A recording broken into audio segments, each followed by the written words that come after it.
accessing your creativity? Why are you not? One of the main things that came up again and again and again was people saying, I don't have time. I don't have energy. By the time I've given everything that I give, at the end of the day, there's absolutely nothing left. I'm being sort of eaten by my life, and that time isn't there.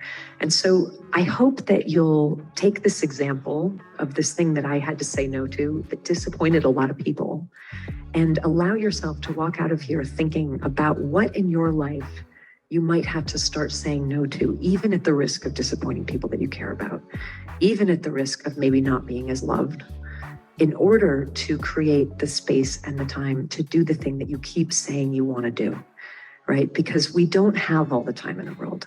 And the only way you're going to get that time is to make it. And the only way you're going to make it is to start saying no to a bunch of other stuff. And look, if the no was easy, you would have said it a long time ago, right? So the things that you might have to start saying no to might be very difficult and very hard for you to say no to, but they have to be done. And the reason, and it's such an interesting thing, because the reason I never said no, I'm a big pleaser and I want everybody to be happy and I want to be liked and I want to be loved.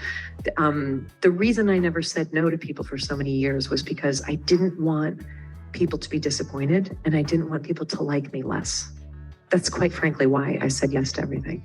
And then I finally hit a wall where I realized I had to start setting boundaries in my life, or even learning what they were. And what I realized when I started saying no to people, it was actually really amazing. So I'd had this huge fear that if you say no to people, they won't like you as much and they'll be disappointed. When I started saying no to people, what I discovered was that they don't like you as much and they get really disappointed. It's totally true. There's a reason I never did it, because everything that I feared comes to pass. People don't like it. I don't like being said no to, right? Nobody likes being said. If there's something you want from someone and they say no, you don't like it.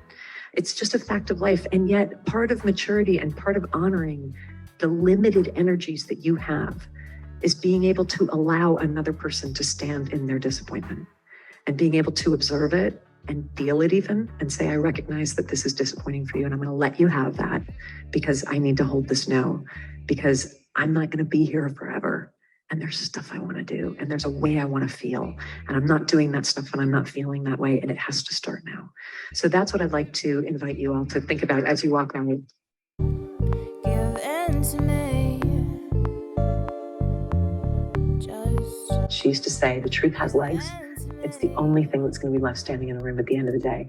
Everything else will blow up. Everything else will disintegrate. Everything else will dissolve into drama. The truth is where you're going to end up, inevitably.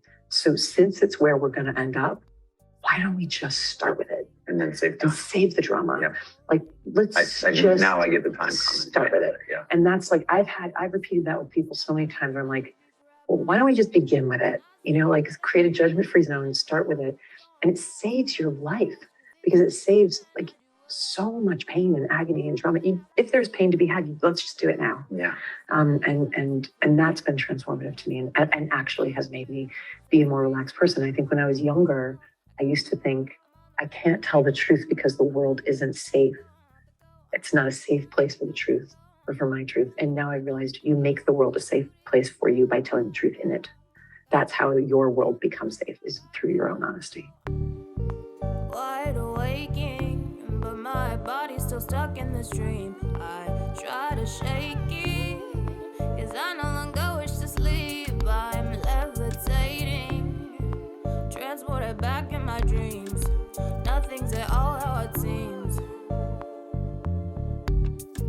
Spiraling, floating, Tokyo drifting, just strolling, zodiac dozing in and out. You know, I think a lot of times we lie and dissemble and manipulate because we're people pleasers. But when I actually discovered what you should actually call a people pleaser is a people manipulator. And that's what a people pleaser does, is they manipulate people for their own safety. You know, they're not pleasing other people, they're keeping themselves perceived as safe. And you're not doing the other person any favors by doing that. They should know who they're talking to. They should know what's actually going on. I'm on the run, I got to go on the go. I'm on the run, I got to go. Running a lot, running a lot, running a lot. Do-dum, be-dum, be-dum, ba-dum, be-dum, Your life isn't happening sometime in the future. It's happening right now in this room with whoever you're with. And so I made this goal that every single person that I met, everyone that I met on my tour, I was going to ask them, what are you most excited about in your life right now? With this idea That's amazing. that This is the question I ask anyone new that I meet. really, I ask them this question it's such a good because question. I feel like people always ask the wrong question. They ask, where are you from? What do you do? There's no way to learn less about I don't even someone want to talk than to I don't know ask people those two questions. It's It's not- instant learning nothing about somebody. So I'll either say, what are you most grateful in your life recently? Uh-huh. Or what are you most excited about in your life right now? That is so cool. And I feel like that brings the most joy out of people. Well, you get right That's to it. The thing they're the excited thing. about, or what do you, yeah. and right to the person. That's and crazy you said that. That's so funny. I didn't know you asked those questions. That's funny. Because that's about being interested in, Yeah. what they're all about too. And the Yeah. answers are amazing, aren't they? Unbelievable. Yeah. But my favorite one on my tour was this young woman doing my makeup before a morning TV show. And it's exactly the kind of interaction that is normally not an interaction, Mm-hmm. which is we're so David White, the poet, says the most interesting thing to him about human beings is that we're the only species on the planet who can choose not to show up. Can choose to not even just be there. Like, all animals are totally where they are at all times. Like, the hawk can't be like, I'm just not going to be a hawk today. Like, a fish can't just be like, I have had it up to the teeth with being a fish. I'm just not even going to show I'm up gonna go on today. land right now. Like, humans can do that though and be like, I'm not even gonna, I just can't, and so there's all these human interactions that we have with people where there are two people who are just both not there.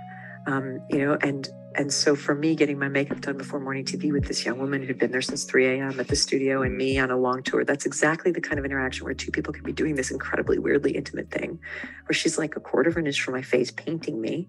And not be there. And she's not there and I'm not there. Yeah. Like, that is weird. On right? your phone. Yeah, I'm planning what I'm going to be saying, and she's thinking about when she's getting off work, and here she is, like, so physically intimate to me, and we're both not in the room. Like, that's incredible, right? So I said, can I ask you a question? And she's like, just sort of dead-eyed, tired. Sure. She's like, I said, what are you most excited about right now? And she went, they just found water on Mars, like literally like that. And she's like, this is changing everything about the whole history of human colonialization and migration, and my grandchildren are going to live in outer space. And this changes everything about climate change and this. And she's a total space geek. Wow. And I was like, You would have no clue. we could have sat here for a long time before we got to Mars, but we just jumped right into this really weird, very specific thing. Yeah. And suddenly we were both there, like two human beings in a room together, life meeting life, right? And it's a moment you remember. I'll never Vividly. forget her. It was awesome. And then I wanted to know everything about her feelings about Mars and why she cares and what she's all about. And then I used to have a friend who was a winemaker, and he used to say, wine is alive. It's it's living cultures in there. And when you're drinking wine, it's a moment where life is meeting life. A living thing is meeting another living thing. And he said, there's nothing better that you can do with your time in all circumstances than to create scenarios in which life can meet life. And that question is a really good way for life to meet life. What are you excited about? What are you grateful for? That's a good one too.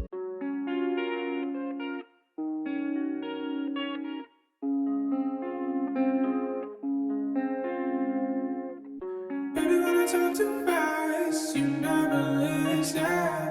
I just wanna be that guy, but I feel distant. I don't wanna cry no more, 'cause I don't feel familiar. Oh, familiar. You better text me back when you get home, 'cause I wanna know you're safe. I wanna know your ways. I wanna see your face, but I know that you can't, and I know it's okay. I don't care, I don't mind. Tell that man what I said. She don't like her